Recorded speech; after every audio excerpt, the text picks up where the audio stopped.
Hello, everyone. Welcome to Barca News. It is January 27th, 2025, and Hansi Flick is currently outscoring Pep Guardiola and Luis Enrique's golden generation. Also, Gavi had an incredibly heartwarming gesture during the Valencia match, which we're going to discuss. And finally, Iñaki Pena's renewal is currently on hold. And I'm going to tell you why. We have a lot to discuss, so let's begin.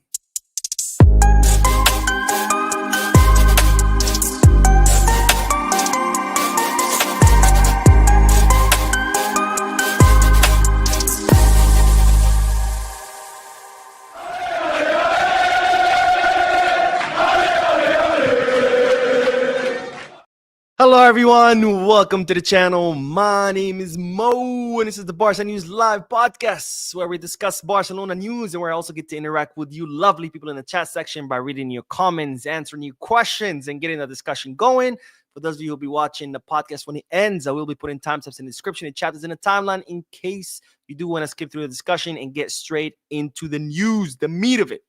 Now, the podcasts, of course, are always on Mondays, Wednesdays, and Fridays, usually 6:30 p.m. Eastern Standard Time. Today, we're starting a little bit late because I had to work pretty late. In fact, after this, I have to go back to work because I have a lot of work to do. But anyways, don't forget to hit the like button, subscribe to the channel, drop a comment. If you are looking for any Barcelona jerseys or merchandise, make sure to go Kids, Get Bag, or Fanatics. If you are looking to place any sports bets, make sure to bet us. All the links are down below in the description. Click on them and get access to some pretty cool deals and offers. But all right, let's begin with the news. And as always, the first segment is several bits of news combined together, starting with the Spotify Camp Nou. The Spotify Camp Nou, which is undergoing major renovation. It's been out of commission for what? It's 2 years now, year and a half. I think it's coming up on 2 years. It's supposed to be reopened in November. They pushed it to December, then they pushed it to February. Now it's been pushed all the way to the end of April. We'll see if it's going to be open by then because they're saying it might not be. And as you know, Barcelona are looking for venues for a Clásico match because if the Camp Nou is not ready by May, Montjuic is not going to be available because on the Clásico weekend, there's actually a Rolling Stones concert. So Barcelona are currently looking for possible venues. That's not a final decision. There's going to be another meeting this week. And of course, I'll cover that meeting. So make sure you stay tuned to the channel. But the new news is that today, new reports surface, new pictures surface of people who live around the Camp Nou, who are always taking pictures, monitoring the updates as far as the renovation, and they're starting to see pictures of the hallways inside the Camp Nou. The hallways that lead to the stands, that lead to the stadium. They're starting to get painted, and they're starting to install signage, which is a good sign. It's a good sign because obviously that's painting, signage, lighting, that's usually the last step you do. And since they're already starting to do that, that could be a sign that maybe the Camp Nou could be ready by the end of April. Now, of course, that's a big maybe. Construction projects, especially when they're this big, you don't know, things happen all the time. Delays happen all the time, but definitely a good sign because, the interior part is going to be the most important part for the stadium to reopen. The exterior could stay unfinished. You can continue working on it, but the interior has to be done, right? When it reopens at 60% of capacity, because you can't have, people going through, stepping over construction material and having things falling on their head from the ceiling. You have to finish the interior before you can reopen. And since they're starting to paint and things, maybe it could be ready by end of April. Hopefully, because I would hate to see a home El Clásico match being played somewhere else. That takes the total advantage of playing at home.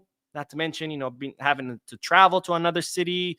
That's exhausting for the players. The cost of that would be to rent another step. It's going to be a mess. So hopefully it'll be ready by then. And today, some signs that maybe it could be. Now, the next bit of news, and this is a doozy. This is a big one because, ladies and gentlemen, Hansi Flick's Barca is outscoring the best Barcas in history, including Pep Guardiola's and Luis Enrique's Barcelona. Now, yesterday, Barcelona, of course, defeated Valencia 7-1, bringing their tally to 101 goals in 32 matches. Again, 101 goals in 32 matches. That means that Hansi Flick's Barca right now has a scoring ratio of 3.16 goals per match. So they're averaging a little bit over 3 goals per matches. And when you compare that to all the Barca's in history, Hansi Flick is up there. He is outscoring Pep Guardiola and Luis Enrique. Now, the highest scoring ratio of Barcelona ever was the 1951-1952. Yes, you heard that correctly, 75 years ago. 1951-1952 Barcelona, who had a scoring ratio of 3.31. In second place is Elenio Herrera's Barca in 1957 and 1958 season with a 3.26 scoring ratio. And in third place is Hansi Flick Barca with a 3.16 goal scoring ratio. Absolute insanity. You have to go back 75 years in history to find two Barcas that did better than Flick. And let's not forget, back then, those matches were very high scoring matches. I mean, if you look at matches from that era, matches would end, 10-9, 8-7, 11-2. I mean, it was crazy scorelines because back then there wasn't a lot of defending. It was all about attacking. It was all about scoring goals. So you'd have two teams who have incredible attacks, no defense, and they would just score at each other. It would be a bloodbath. It'd be a total goal fest. And despite that, Hansi Flick is matching those numbers, even though we're in the modern era of football where, of course, defenses now are a million times better than before. Now, I said Flick is outscoring Pep and Luis Enrique. Well, if you want to look at the ratio, of course, Pep had the best ratio in his 2011-2012 season with a 2.97 as opposed to Flick's 3.16. And then there's Lucho with the MSN who had a 2.92 goal scoring ratio to Hansi Flick's 3.16. So Flick with a 17-year-old Lamine, just a kid, a 36-year-old Lewandowski, who's a grandpa, and a prime Rafinha has beat the MSN with prime Messi, prime Suarez, and prime Neymar. Absolute insanity, and not to mention, Pep Guardiola's with, all the players they had. So absolute insanity, incredible achievement by Hansi Flick so far. And again, the season is not over. Now, hopefully he can repeat Pep and Luis Enrique's seasons by bringing us a treble. Well, it's a long shot. But it would be nice. Can you imagine 3 trebles? I think if Barcelona, I'm going to put it out there now. If Barcelona secure another treble, I'm going to get a tattoo of Barcelona. I said it now. I'm a man of my word. So if Hansi Flick secures a treble this season, I'm getting that tattoo. Anyway, speaking of numbers, we do have to talk, of course, about the MVP, the man of the match, the guy who had a phenomenal masterclass performance, the Ferminator, Fermin Lopez, because yesterday he scored 2 goals and provided 2 assists. And that's the last player to do that was Lionel Messi, who scored 2 goals and provided 2 assists back in 2019 against Valladolid. So no one has been able to achieve this feat of scoring 2 goals and providing 2 assists since 6 years ago when Lionel Messi did it against Valladolid. Now, this is not to compare Fermin to Lionel Messi. Of course, that's absurd. Nobody can be compared to Lionel Messi. But this just goes to highlight the incredible match that Fermin Lopez had yesterday. And I'm very, very happy for him because, I saw Pedri was sick. I was a little bit worried. Boom, here comes Fermin. No big deal. So this is the kind of things you want to see in a team that wants to compete for everything, a team that not only has amazing 11 starters, but a team that also has amazing bench players that can come on, replace the starters, and it's like nothing happened. So great numbers by Fermin, amazing numbers by Flick, and good signs at the Camp Nou. Who knows? Maybe we'll be ready on time. Anyways, let's do the comment section. Let's start with the comment section, and then we will talk about Gavi's heartwarming gesture yesterday towards Pablo Torre in the Valencia match, in that thrashing match, demolishing match, amazing match. All right, Christopher says first time leaving a comment, but you're doing and there's another comment. Great job, keep the great work up, Mo. Thank you, my friend. Thank you for commenting. Thank you for joining the live stream, and thank you guys for watching. Again, without you guys, it doesn't matter what I do. I would just be a crazy guy yelling at his camera. So thank you guys for watching the channel. All right, let's see. Senator. Oh, we have a senator. Senator, thank you for taking the time from legislating and to come and watching the live stream. But he says, please, we should sell Iñaki Pena. He's not good enough. I disagree. I think Iñaki Pena has had a really good season so far. I think his performances have been better than Szczesny's, and in my opinion, I think Iñaki Pena should be starting ahead of Szczesny, because the mistakes that Szczesny has so far committed, they are some pretty bad mistakes. Not a funny guy says, Mo, what do you think about Rafinha? Who's Rafinha, bro? I don't know any Rafinhas. I only know Coutinho. But Mo, what do you think about Coutinho playing as a false 9 for one game? I don't know if Coutinho would be necessarily a good false 9, because he does, his finishing is not as polished as what you would want to see in a 9, right? We've seen Coutinho miss a lot of 1v1 chances. For some reason, he just gets, I think Coutinho just likes the difficult goals. He likes to score really hard goals. But we've seen him also miss a lot of like easy ones, 1v1 with the goalkeeper. So I don't know if he would be necessarily a good false 9. I mean, plus, why would you want to try him in somewhere else if he's doing amazing where he is right now, right? In the left wing, he's killing it. So why would you want to put him somewhere else? You know, that's always my philosophy. If someone's killing it in a certain position, why change it? You know, why? If it ain't broke, don't fix it, right? And if Coutinho is absolutely killing it in the left wing, why, you know, try to put him somewhere else where he might kill it also, but he might not. You don't know, right? You don't know if it's going to be good or bad. In the left wing, we know it's going to be good, period, right? He's always performing there. So do you want to take a chance that it might work or maybe not when you know it's already working 100% somewhere else? You know, that's usually my philosophy. If it ain't broke, don't fix it. And Hamid Reza, my friend, please don't spam. Thank you for your comment. Thank you for watching. But if you continue to spam, I will have to block you from commenting. Just because, you know, just out of respect for everyone else who want to get their comment in there and then just want to get their comments get lost in spamming. Bayo says, my name is Bayo from Nigeria, but watching from London. You are doing a good job, my friend. Thank you, my friend. Thank you. What time is it in London right now? Is it 1 a.m.? Well, almost 2 a.m. And if it is, thank you for my friend for staying up late and watching the live stream. And Oscar says, who is Ter Stegen long-term replacement? Verbruggen, Bulga, Kochen, what's your opinion, Mo? So the word on the street is that Barcelona are still looking for, you know, a younger, long-term replacement because, A, we don't know how Ter Stegen's going to come back from his injury. Is he going to be back to normal Ter Stegen or is he going to suffer? And even if he does come back and he's the same Ter Stegen as always, there's, of course, a concern that he's not getting any younger, right? I think they're saying he's 32, 33. So we still got to eventually have to find a replacement. So the word on the street is that, yes, Barca are still scouring the market, you know, checking out their options. I personally would bet on Diego Kochen 100%. I've seen his highlights. I've even seen a couple of matches, and I think Kochen is a complete goalkeeper. I mean, you're talking about stopping power. You're talking about good with his feet, good with his passes, good reading the plays, good coming off his line, good in the air, good on the ground, really quick reflexes, really quick to get up, something we've seen Szczesny struggle with a lot. Well, once he's on the floor, he really takes some time to get off the floor. Kochen, complete goalkeeper. Now, of course, Kochen needs some time.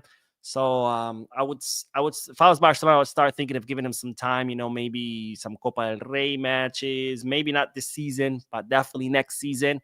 And then, you know, have him be the starter. I mean, supposedly he is the future goalkeeper of Barcelona. I believe it 100% from what I've seen.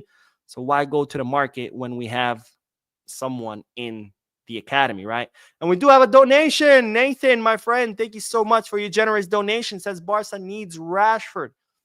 I don't know if we absolutely need him. He's one of those signings where if we get him, I'm like, all right, cool. But if we don't, I'm also not going to, you know, cry over it, right? I think if Rashford can come and give us his 100%, like, or he'd give us a good version of himself, absolutely. I think it would be amazing. Can you imagine Rashford, Lamine, Coutinho? That would be an incredible attack. But that's the problem. We don't know if that's going to be the Rashford we're going to get, or is it going to be the other Rashford where he just doesn't do much. So it could either go one or the other. He could either be Joao Felix, total flop, Or he could be Aubameyang, someone that comes for 6 months, kills it, and then we all remember him forever, even though he was here a short period of time. Anyways, let's get back to the news because, ladies and gentlemen, it's been revealed an incredible gesture that Gavi had yesterday during the match against Valencia. As you know, Gavi did not start. He was off the bench because Flick was rotating a lot of his players. And during, I think it was towards the end of the match, the last 20 minutes of the match, a bunch of players came off. They were warming up. You could see Gavi warming up, and then Flick calls them up, kind of like, all right, take off your training vest, put on your jersey, and get onto the field. Gavi goes in, he hugs Flick, and then next thing you know, he's back on the bench. And instead, Pablo Torre comes in his place. And you're like, all right, well, I guess Flick had a change of mind. And look at Gavi. Wow, wonderful. He like totally okay with, despite wasting his time warming up, he's not going to play. Like, wow, what a sportsmanship-like conduct. But it gets even better because that's actually not what happened.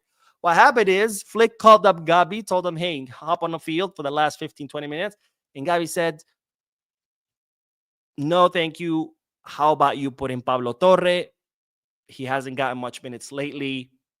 And, I think it could really help benefit him to get more minutes. And Flick was absolutely shocked. And that's why he decided to bring in Pablo Torre in the place of Gavi, which I thought that was an absolutely amazing gesture. But let's hear what Flick said this, because this was confirmed by Hansi Flick himself. I'm not making this up. He addressed it in a post-match press conference when Flick said the following. The situation that impressed me the most was when I spoke with Gavi. I wanted to put him on for the last 15 minutes, and he told me no, that I should put Pablo Torre in instead. That is incredible. It is fantastic. You can see how the team and the players are connected with each other. It is amazing. As a coach, it is incredible. I love Gavi. I love that attitude. He wants to play every match, and to speak like that in this situation is fantastic. It is top. And I agree 1,000,000% with Hansi Flick. I think it's an amazing, beautiful, heartwarming gesture for Gavi to do that, because he didn't have to do that. Remember, Flick chose him. He said, come on, you're going on. And instead, he's like, no, let's give minutes for Pablo Torre. And he didn't have to do that. Remember, these are professional athletes. They hunger for minutes. They want to play every minute, right? We always see how mad they get when they get subbed. You can have an athlete playing 89 minutes and they get mad because they didn't get to play the last minute, right? And here's Gavi, who wants to play more than anyone, because we've seen how big of a heart he has, how much love he has for Barca, how he fights every second of the match. And yet there he is. He's like, bring in Pablo.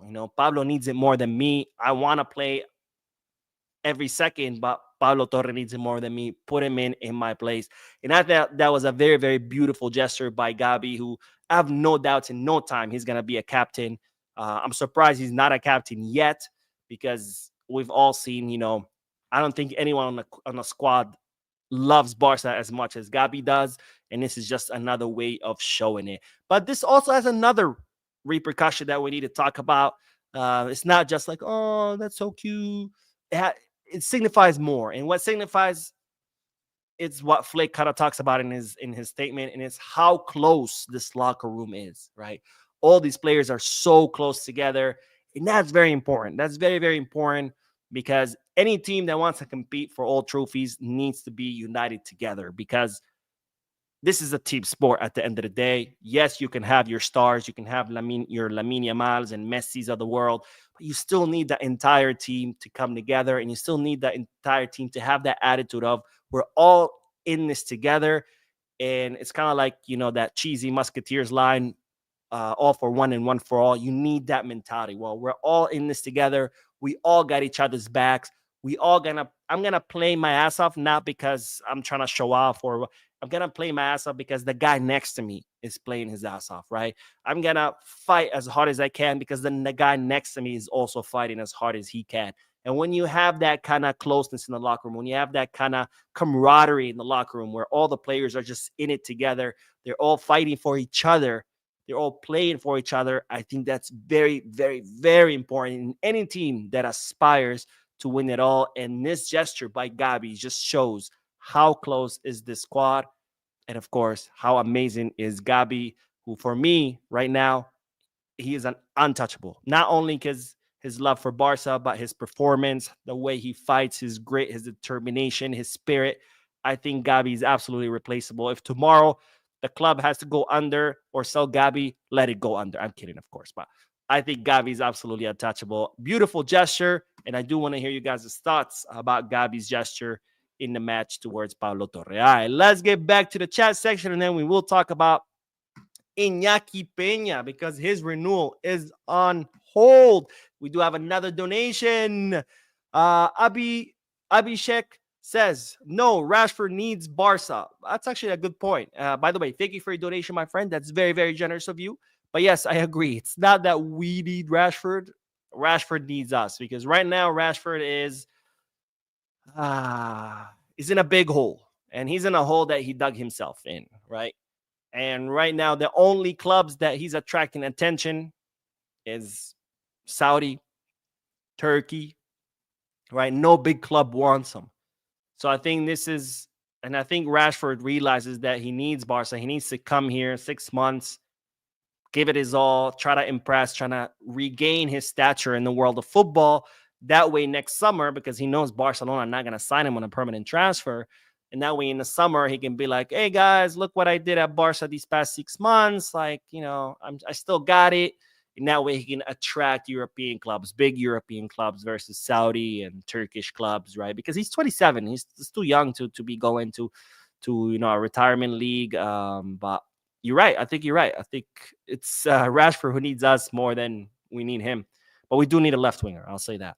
Klaus says it's always worth staying up late to catch the live stream. Thank you, my friend. It's always good to have you in the chat section. Klaus is an OG of the channel. He's been, how long you've been with us, Klaus? I think since the beginning. I think since my first live stream.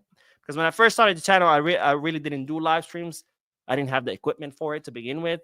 I only did videos. Really horrible videos, by the way. I mean, you might still think that my videos are horrible now, but before they were a million times worse. Sometimes I go back and watch them and I just cringe. I'm like, oh my God, who is that guy? But when I started doing live stream, Klaus was always there. So thank you, my friend. Thank you. It's always good to have you. And Hansi Flick himself just came on the channel, guys. If you don't know, Hansi Flick is a good friend of the channel. And look at him. It's pretty late in Spain. He has to be up tomorrow to coach the players. And yet he made some time to come and watch the channel. So danka, Hansi, danka. But he says, hello, Mo. I'm new to your channel. I promise all the clays I'm going to bring the Champions League to the Camp Nou this season. Well, thank you, Hansi. But, you need your sleep, bro. You have to coach the players. We have Atalanta right around the corner. So please get some rest. Isa says, hi, bro, Mo, long time. Isa from Sierra Leone, Freetown. Are we going to able to get Rashford? Gavi has Messi's heart. Are we going to be able to get Rashford? That all depends if we can offload someone, which is not looking like it, right? Eric is staying because Hansi Flick wants him to stay. Anso staying because he's stubborn. And not looking like it. It's not looking like it, but there's still a little bit of chance, I guess. Tiny chance. Nothing is impossible in football. But I do have more updates about Rashford in the next video, so stay tuned to the channel. And now let's get back to the news. Because we do have to talk about Iñaki Pena, whose contract renewal is currently on hold. Now, Iñaki's contract expires in the summer of 2026. And given his good performance so far, Barcelona decided they wanted to extend his contract, and they have began negotiations with his representatives to extend the contract of La Masia graduate. But now this contract renewal is on hold, and that's because Iñaki Pena was in the process of changing agents, which he did, and that, of course, prolonged the process. Now he has new representation, and this, of course, has delayed the process by several weeks, might be even a couple of months. And now Barcelona are starting to get worried because usually when players switch representation, it's because they're looking to make a move. And now Barcelona are starting to get worried that maybe Iñaki Pena is plotting not to renew his contract, and that's why his switch representation, and this is why these things are taking a little bit longer, especially after what we just saw, where, we saw Iñaki Pena get replaced in La Liga and in the Champions League, right? It was supposed to be Iñaki in La Liga and the Champions, Chesney in the Copa del Rey, Spanish Super Cup. He arrives late. Chesney takes his place. That was totally his fault. But then we thought we were going to see him in La Liga again. Boom, we see Chesney. Then we thought we were gonna see him in the Champions League. Boom, we see Chesney. So, and then Hansi Flick yesterday in his press conference saying, "Well, it sucks for Iñaki, but that's football. I picked Chesney because we never lost." So it looks like Iñaki has lost his spot as the starting goalkeeper to Chesney, and this, given that has happened, and the fact that he has changed representation, it's got Barcelona thinking that maybe he's not looking to renew and maybe he's going to wait until the summer and then in the summer look for another club. Now, this is, of course, all just rumor. Well, not rumor. This is just sensations by the club, I guess. This is not for sure. For all we know, Inyaki's just changing representations because, I don't know, he got sick and tired of his last agent or his last agent slept with his girlfriend. It could be just he's changing agents and that's it. And there's not more to it. But usually when players change agents, is because they're looking to make a move, and Barcelona are fearing that Iñaki could be slipping away. But I guess we'll have to wait and see, because if Iñaki next week picks up the phone and says, "Hey, sorry guys, I was switching agents. Now I got my new agents. Let's continue negotiations," then it's all good and dandy. All right, let's get back to the comment section. Then we gotta have to talk about Neymar because there's new news actually, and yes, it is related to Barca, believe it or not. I think Neymar is gonna be linked to Barca for as long as he's alive. He's gonna be 90 years old in a wheelchair with an oxygen tank, and people are gonna be asking whoever the coach is then, is Barcelona gonna sign Neymar? Richard says, it's true that Frankie has now reached out to the board wanting to stay. He better, because Laporta recently drew a line in the sand. I saw that report floating around. I wasn't able to confirm it myself, so I don't want to say it's true, but I also don't want to say it's false. If I hear more, I'll let you guys know, but I usually don't like to share news that I am not 100% confident in or that I haven't been able to confirm myself, because it's a reputation thing. You don't want to be the guy that just shares every little bit of news that comes along. By the way, today I was on the train. I was on my way to court, and you get those suggested articles on your home Chrome page, and it was this article, and headline says, Lamine Yamal talks to Rafinha and tells him the truth. He wants to go to Real Madrid. And I was like, what? Where do people come up with this shit? So apparently now Lamine Yamal has told Rafinha that he wants to join Real Madrid.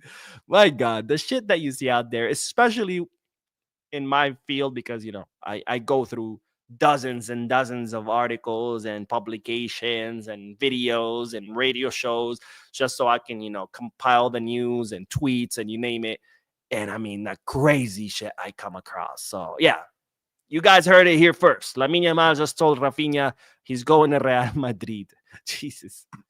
Java the Hut says, no, what do you think of Haaland contract? Is it good, bad? Do you think these contracts are the future of football? I think it's a gamble.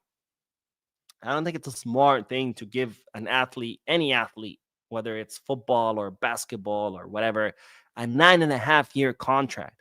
It's an incredibly long time. You don't know what's going to happen in those 9.5 years. What if he gets, God forbid, injured and it's like a career-ending injury where maybe not like completely, and obviously if you can't play anymore, the contract can be broken because you can't perform the contract. But I mean, like Ansu. What if Ansu had a 9.5-year contract and now we're sitting like, crap, what do we do? Or what if his just level drops? Players, the level drops sometimes. What do we do then? Now you're stuck with a player for 9.5 years.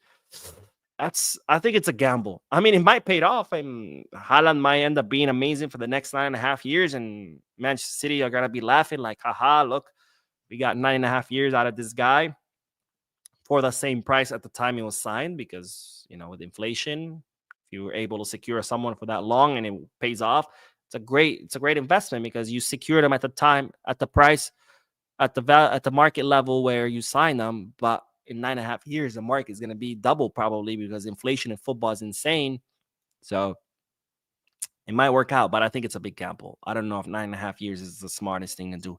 David says, Mo, please, today is my first time joining the live. Thank you for your good work. My pizza.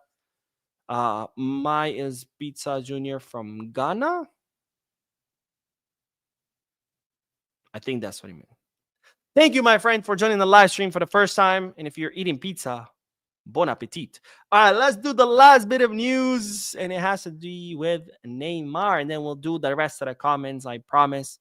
But let's do the last bit of news because we do have to talk about Neymar. Because, ladies and gentlemen, it has been revealed that Neymar, in fact, did offer himself to Barcelona recently because, as you know, things did not work out for him in Saudi.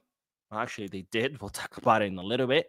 He was looking for a new club, and in the last-ditch effort, the player's father offered him to Barcelona, which, of course, Barcelona said, no, thank you. We can't afford him. And, let's be honest. Neymar doesn't have the level to compete at Barcelona anymore.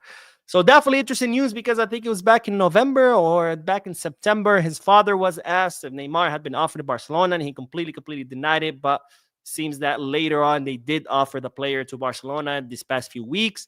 But now it looks like Neymar will be going to Santos. He's actually taking a huge pay cut so he can go back to his boyhood club, the club where it all started, where it could have been easily one of the best careers in history, but instead it ended the way it ended, which is absolutely unfortunate. But it will be nice to see Neymar back in Santos. I remember watching Neymar back when he was at Santos. It was absolutely amazing. I loved watching those matches. And who knows, maybe, back home, close to his family, his friends, back in his boyhood club, maybe he'll refocus again back on his career. Maybe he'll give us another 2-3 years of great football. It will definitely be interesting to see. Now, when I said things actually did work out for him in Saudi, let's put this into perspective because Neymar got paid $101 million. He only played 46 minutes, which I think brings the math to $2.8 million per minute. Talk about the biggest ripoff in the history of football. $101 million to play 46 minutes. Guys, this live stream is 32 minutes long. So if I was Neymar, I could have been, I don't know, at 80 million right now. Can you imagine? $101 million for 46 minutes. Talk about the biggest ripoff in history of football. But I hope that's a lesson for the Saudis because they can't just keep throwing money like that away. But I guess when you have oil money, you don't really care about. Anyways, so that's the news. Neymar did offer himself to Barcelona. Of course, that's not happening. It looks like he is going to Santos. But all right, let's do the last bits of comments and then we will end the live stream. And then later tonight, we'll be uploading more videos. Well, just one more, not more videos. Make it sound like I'm about to upload 20 different videos. Man says Liverpool and Barcelona locker room is really close. Don't wonder why they're the best teams in the world. Yeah, that's incredibly important for any locker room. Look at Girona. They ended up being fourth. And that also had to do with not just Mitchell's good tactics, but how close that locker room was. And when the locker room is really close and everybody's willing to fight for each other, then you don't have those instances of a Joao Felix or a Joao Cancelo where, I don't want to try. Maybe I'll try. Because when that locker room is so close, you want to try. Not just for your own sake, but for your teammates' sake. Because when you're that close with your teammates, you don't want to fail them. So automatically you want to try. You want to give it your all. Play with full intensity. Give your last drop of sweat. Not because of you, but because you don't want to fail your own teammates because that's how close you feel to them. And if you fail them, you feel disappointed in yourself and you don't want to feel that because you don't want to let them down because you're seeing how hard they're trying. So it makes you want to also try hard. But when the locker room is not close, when you don't have that relationship, you're like, I don't want to try. Well, you're disappointed in your teammates. I don't care about my teammates. F them. I'll do whatever I want. Right. But when the locker room is close, you don't feel like that. Would you ever not fight for your mom or your sister or your brother? No, but right, because you have that close relationship. You would always fight for them. Same thing when the locker room is close. Let's see. Rocket says, comment section question. Quick question. If Rashford comes to FCB on this transfer window, can he be registered in the Champions League or just be registered without any problems? If he comes in a winter transfer market, yes, you are allowed to register players in the Champions League if they came in the winter transfer market. Otherwise, what's the point of signing players if you can't use them, right? But yeah, that would not be a problem. Um, if it would, I don't think Barcelona would even try to sign him because at the end of the day, they're trying to bring someone like Rashford to elevate the level of the squad and, bring someone who can, on paper, do damage in a competition like the Champions League. Mike Valencia says, I like Eric for stability and depth. Ansu otherwise. I like Eric a lot too. I mean, not a lot, but I like Eric. And I know Eric gets a lot of hate because maybe he's not a flashy player or he's made mistakes in the past. But I've always defended Eric. I think Eric, he had good qualities. Obviously, he's not like Cuarci or Araujo or, some big superstar center back. But I think for someone to have on the bench, I think he's a really good option. He does his job. He does it well. He's really good with the ball at his feet, with the line-breaking passes and the forward passes. He's really, really good. Way better than Araujo. Not to say that he's better than Araujo. He's not, but his passing is. And I like Eric. The problem with Eric is that he never got the continuity in his minutes, right? He would get a few minutes here, then he wouldn't play for like 10 matches, then a few minutes there, then he wouldn't play for 7 matches, then a few minutes here. And that affects any player. Even if Lamine Yamal tomorrow, you put him on the bench for 7, 8 matches in a row, and then you brought him in. When you bring him in, he's not going to perform that well because you get out of your competitive rhythm. And then you bench him again. And then, so that's what was happening with Eric. He was spending so much time on the bench that we would bring him in. Obviously, he wasn't at 100% form, so he would make a mistake or two. And people would be like, Eric sucks. Eric sucks. And it's like, it's not that he sucks. He's just that he's never had those continuous minutes to where he could get into competitive rhythm and actually show you what he has to offer. I mean, look at his season in Girona. That was a really, really incredible season. He actually shut down our entire attack when we played Girona twice, when they scored 4 goals and another 4 goals. People want to tell you Xavi's as good as Flick or maybe even better. And they forget how many thrashings we suffered last season. Thomas says, hi, Mo. I'm Thomas Tamba Jr. from Liberia. I've been trying to catch up with you live stream, but finally I'm here today. Thank you, my friend, for watching the live stream, and I'm glad you were able to make it. I hope you can make it more often. And my man Isa says, Mo, we need classic goalkeeper. Trust me, Ansu has no place in Barcelona. I trust you, my friend. I trust you. John Williams says, hey, Mo, thanks for the good work you're doing. Please, guys, smash the like button, share, comment, subscribe. Yes, guys, please hit the like button. It's completely free. You don't have to pay. It's not going to ask you for your credit card. It's not going to ask you for your blood type, nothing. All you do is click. It takes a second. It's free, and it's the best way you can support this channel because it prompts the algorithm to recommend the video to people who never, ever seen the channel. So, Senator says, why Szczesny looked bad against Benfica is because his defenders put him under pressure. That wasn't his fault. It is his fault because the system of Flick, we all know it. We knew it back in Bayern. We know it in Barcelona. It's a high line. And he doesn't know how to come off his line because when you play with a high defensive line, you have to come off your line. You cannot stay in your goal. Why? Because if there's a long pass past your defenders who are at the midfield, if you don't come off your line, the attacker is going to get the ball and you're going to be in a 1v1 situation. And as a goalkeeper, you never want to be in a 1v1 situation because 9 out of 10 times the attacker is going to, dribble past you and score.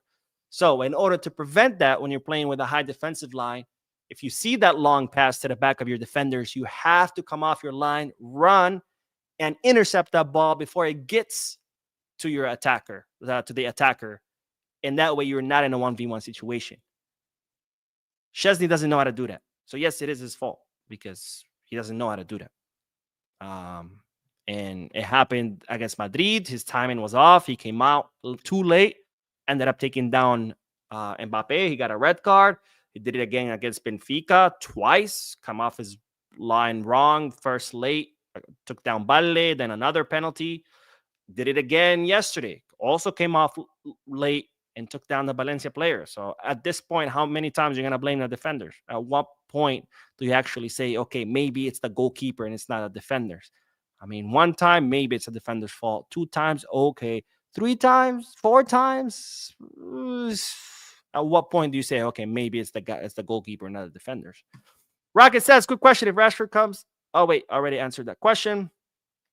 Let's see. Abdul says, what do you think is the issue with Iñaki and Hansi? Because it looks like there's certainly something wrong with him being benched. Yeah, I mean, we can't say for sure, obviously, but